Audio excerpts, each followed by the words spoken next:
Olha só, o mundo está aí vindo abaixo porque o Jair Bolsonaro protocolou no Senado o pedido de impeachment do Alexandre de Moraes. E há sempre aquela tendência de se colocá-lo como o grande mauzinho da história. Ele merece mesmo a fama, ele não é fácil, ele põe o país em risco toda semana com provocações para esquentar a militância dele nas redes sociais. Não é preciso a gente alongar muito para dizer que ele é realmente um grande problema para o país. Ele é mais problema do que solução.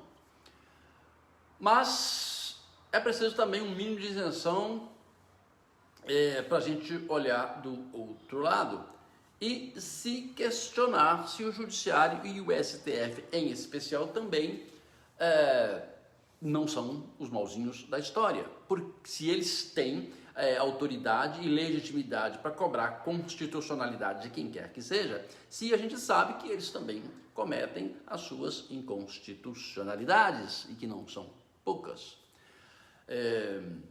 Para ficar só em três exemplos retumbantes, digamos. A manutenção de um preso político por mais de um ano, sem processo, sem formação de culpa clara, que é o caso do jornalista Oswaldo Eustáquio. A prisão de um ex-deputado e presidente de partido sem flagrante, que é a única condição de você prender segundo a Constituição, salvo em flagrante delito, que é o caso do Roberto Jefferson. E três, agora, esse absurdo da cassação do direito de 11 youtubers e donos de sites e canais de receberem os seus anúncios provenientes do Google. Esse último ataque é, em especial, um absurdo, como eu disse, porque simplesmente lista um monte de gente e seus empreendimentos a serem asfixiados economicamente, sem sequer apontar, individualizar o crime de cada um, sem sequer notificá-los, ou pelo menos qual foi o vídeo que eles cometeram o que cometeram. Eu não tenho dúvidas de que o Oswaldo Eustáquio e o Roberto Jefferson cometeram excesso. Eles não são flor que se cheire, eles são de certa forma perigosos, mas eles têm o direito de responderem a processos dentro do devido direito, processo legal de acusação, defesa, notificação e formalização. Não é de ofício, como o ministro do TSE, Luiz Felipe Salomão, mandou. Parece que ele encomenda uma investigação apressada à PF, manda fazer um pedido e mete o porrete, manda caçar os anúncios sem sequer informar as vítimas o que foi que elas fizeram. Acho que não é preciso ser jurista, jurisconsulto e nem estagiário de direito para perguntar o que um Tribunal Superior Eleitoral tem a ver com isso. Eu acho que nada. Eu não olhei os outros sites e outros canais, mas tem o caso, por exemplo, da Bárbara Stefani, do canal Te Atualizei, que é uma menina graciosa, meio parece que é estudante míope, que ela só pode ser acusada, pelo que eu vi, de irreverência. Ela não ataca, ela não agride, ela não faz apologia, ela debocha e dá opiniões a respeito do que vai pela política. Ela bate, mas ela bate com muito humor, ela bate em Alexandre de Moraes e nos outros ministros, defende claramente o Jair Bolsonaro, que deve ser o seu maior pecado, mas tudo no plano da opinião, que é um direito absoluto, indiscutível e constitucional dela. Bom, da forma como o Felipe Salomão mandou, é como se ele não gostasse de outras opiniões emitidas a respeito de falhas do TSE, diferentes da sua, em qualquer canal ou site de imprensa tradicional, como a Folha, como o Globo, ou como qualquer outro, e mandasse lá cortar os anúncios do Google. Para quem não sabe, todos os jornais, todos os canais como o da Bárbara, do Eustáquio, da Folha de São Paulo, do Globo, vivem principalmente desses anúncios que iniciam ou interrompem o vídeo aqui, que são chamados AdSense, ou no meio dos sites, ou no meio dos posts do Facebook ou Instagram. Não é dinheiro público, como em geral se acredita e parece acreditar o ministro, que em tese poderia até se discutir. É dinheiro privado, ganho graças ao esforço dessa gente para manter os seus sites, os seus canais, como os grandes jornais, às custas de curtidas e compartilhamentos de quem é soberano para gostar e compartilhar, que é sua excelência, o público leitor, e não um juiz que se arroga o direito de editor. Não é uma organização criminosa estruturada para disseminar apologia de crime, como parece interpretar o ministro. É audiência compartilhada, como eu tento aqui. Quanto mais interessante for o meu conteúdo, mais ele será compartilhado, e é uma opinião minha que eu estou disseminando. Isso tudo é uma ponta com um cenário complicado, em que um juiz lista um monte de suspeitos, pede à Polícia Federal para juntar indícios e decide de ofício. Parece que foi o próprio Luiz Barroso que indicou os 11 para o Luiz Salomão pedir a STF para sentar o cacete e ele sentar o porrete em seguida. Bom, eu fui a favor lá no início do inquérito das fake news, aquele tocado pelo Alexandre de Moraes no STF, autocraticamente, sigilosamente, sem direito de defesa, sem culpa individualizada, sem flagrante, como o caso da prisão do Roberto Jefferson, por causa de 3 motivos principais. Primeiro, que tinha algum embasamento, que era a defesa do Supremo diante de ameaças reais contra os seus membros, que está previsto lá no artigo 43 do seu regimento, embora esteja muito claro que seja dentro das dependências do Supremo. 2, que foi a absoluta omissão da Procuradoria-Geral, na pessoa da delicada e omissa Raquel Dodge, contra ataques reais e notórios que havia nas redes sociais contra o Supremo. E 3, sobretudo, a máquina violenta, perigosa, criminosa, uma máquina de ódio que estava implantada nas redes sociais contra pessoas e contra as instituições, caminhando para um golpe, sim. Dois casos me chamaram muita atenção, que foi o massacre que se fez ao Sérgio Moro assim que ele saiu do governo, que você viu que tinha toda uma coisa orquestrada, perigosa e criminosa, e, sobretudo, o ataque impiedoso à jornalista da Folha, Patrícia Campos Melo, que descobriu o esquema por trás dos disparos em massa de WhatsApp na campanha do Bolsonaro. Quando eu li e escrevi sobre o livro dela, A Máquina de Ódio, tem o link aqui na descrição, eu me convenci de que o presidente Dias Toffoli, que instalou o inquérito, e o Alexandre de Moraes, escolhido por ele, inclusive ilegalmente, porque tinha que ter havido sorteio, eles estavam certos e estavam realmente salvando o país, que nós estávamos num clima realmente perigoso, à beira de uma guerra, de uma guerra civil, não duvido disso. Tanto estávamos que do dia para a noite, os corajosos das redes sociais correram lá e foram apagar todas as suas postagens. Se eles estivessem certos, não teriam feito isso. Se tivesse convicção que estava fazendo, não fariam isso. Não é não? A gente estava chegando, sim, a um clima complicado, de pré-guerra, que realmente ataca os meus brios profissionais de jornalista e, sobretudo, minha vocação cristã. Era um ataque impiedoso, que eu nunca vi igual, violento. Aí vieram, estava claramente ataque às instituições, veio aquele caso dos atos antidemocráticos, tinha a ideia, sim, de que havia um golpe a caminho, que tinha, sim, condescendência e mesmo envolvimento do presidente da República com a omissão da Procuradoria.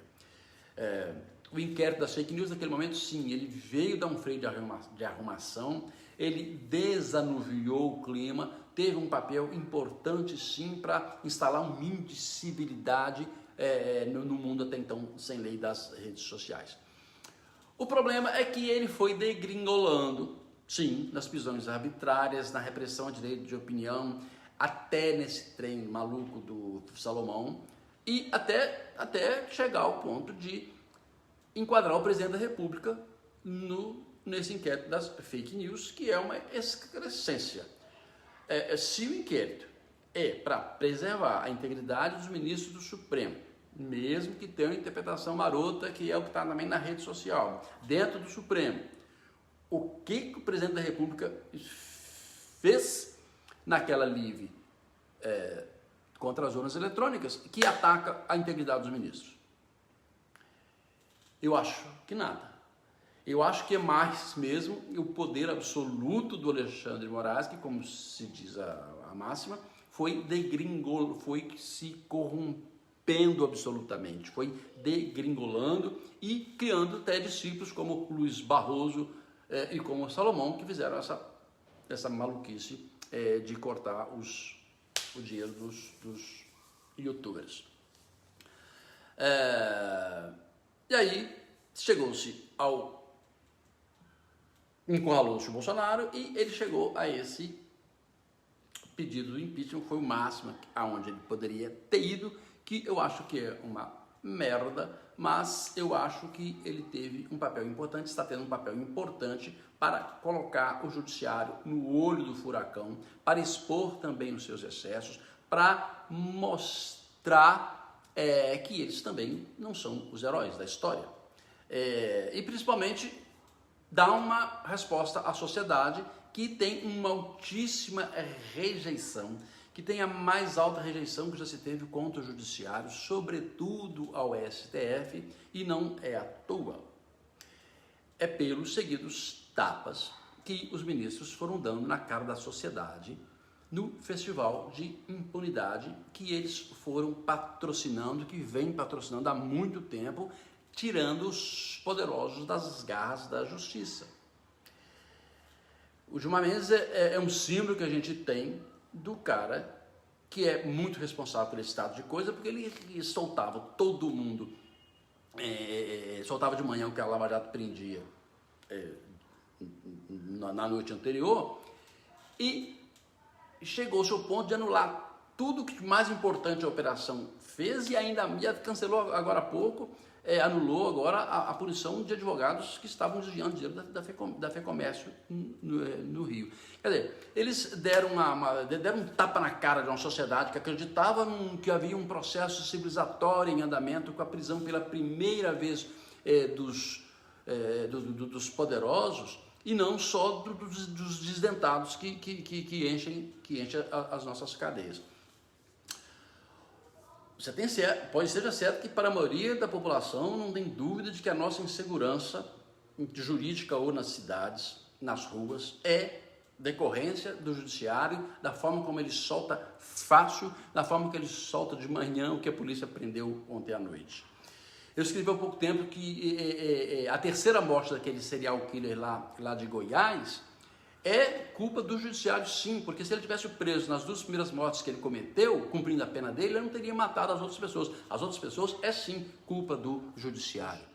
E é culpa sim também desse STF que solta poderosos e cria esse clima de impunidade. Sempre se diz que a culpa é da lei, a culpa é do Congresso, mas não é verdade, porque a gente sabe que ministros, juízes, cada um tem uma cabeça e eles decidem em torno da mesma lei de formas diferentes. O STF é um festival de decisões contraditórias em cima da mesma lei. Então o problema não é lei, não. O problema é deles mesmos. Bom, a gente sabe que o Bolsonaro está fazendo isso e prestando esse serviço, digamos, não é por razões totalmente nobres, mas por campanha eleitoral, que é como a gente sabe que ele age.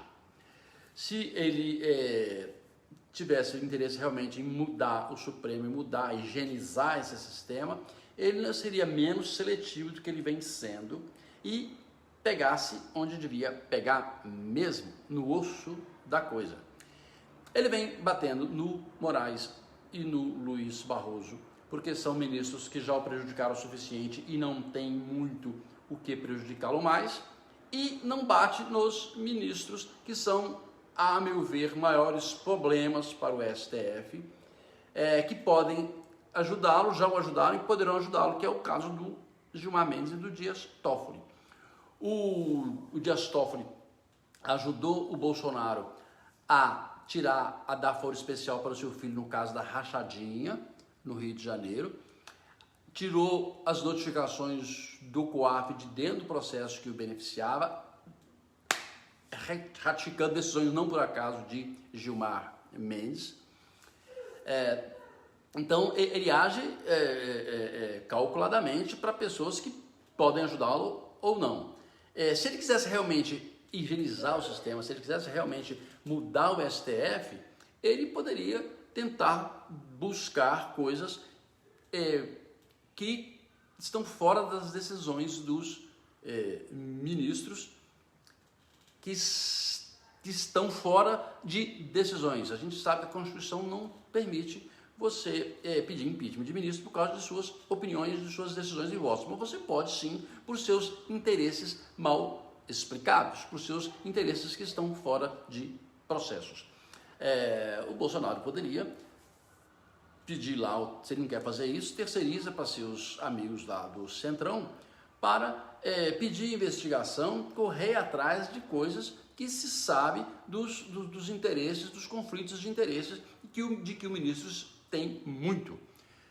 Bolsonaro, Brasília, o mundo político, o mundo jornalístico, sobretudo, sabe muito bem que os ministros estão por trás de uma árvore frondosa, genealógica, de interesses nos escritórios jurídicos de Brasília.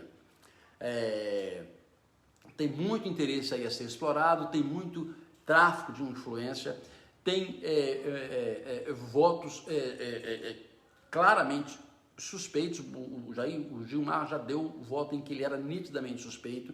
Já existe já houve um processo muito bem embasado de impeachment, pedido de impeachment do Gilmar pelo advogado Modesto Carvalhosa. Então existe algo a se investigar. O Roberto Jefferson, não por acaso, ele vivia falando sobre a Vivi do Xandão, se insinuando sobre a Vivi do Xandão. Ninguém teve coragem de perguntar a ele o que quer dizer isso, só a revista Oeste teve, e ele disse que é nada mais, nada menos que a esposa do Alexandre de Moraes, que tem um monte de processos que ela toca dentro do Supremo, onde há alguma possível conflitos de tráfico de influência, algum possível conflito de interesses que há onde investigar. Quer dizer, se o Bolsonaro tivesse mesmo interessado em moralizar o sistema, ele teria que bater mais profundo e não mais embaixo e nas pessoas certas, não é não? Então é isso. O Bolsonaro não é fácil, ele é um perigo, mas o STF e o Judiciário também devem muitas explicações, também cometem excessos e a gente não pode olhar um sem olhar o outro, ok? Muito obrigado pela audiência. Se você gostou, curta, compartilhe e se inscreva no meu canal, principalmente. Até um próximo vídeo. Muito obrigado.